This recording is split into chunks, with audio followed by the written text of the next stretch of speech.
到底是谁发明了这个吃法？真把我笑迷糊了。薄薄的脆皮包裹着柔软糯叽又充满果干的内心，吃过一次就上瘾了，真后悔知道晚了。好吃的一起分享，千万不要错过哦。碗中倒入55克鸡蛋清，370克水，200克玉米油，100克白糖，充分搅拌至乳化的状态。这些食材比较多，吃不完的可以减半来做。然后加入400克糯米粉，50克玉米淀粉，再次搅匀。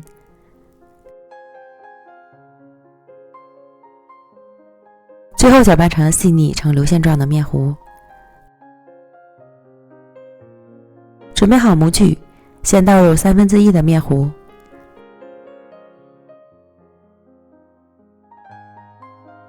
接着撒上蜜红豆、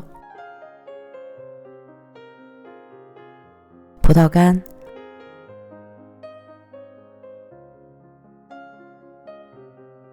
红枣、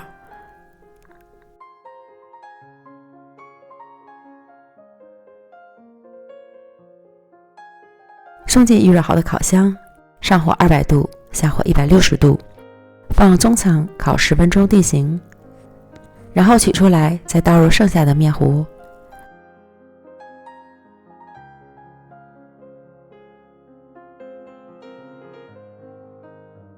表面撒上白芝麻，再放回到烤箱里烤15分钟定型。10克麦芽糖加入10克热水，化开成糖水。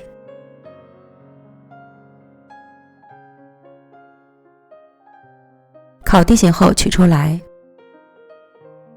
薄薄的刷一层麦芽糖水，最后再放底层，再继续烤30分钟。烤至表面上色满意即可出炉。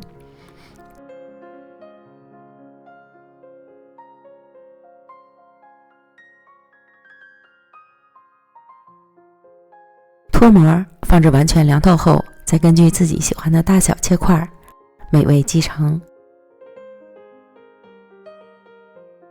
这个脆皮烤年糕真后悔知道晚了，不知道是谁发明的这个配方，味道真是绝了。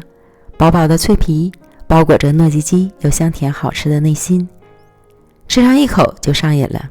推荐朋友们一定要试试哦，千万别错过。美食天天更新，我们明天见，拜拜。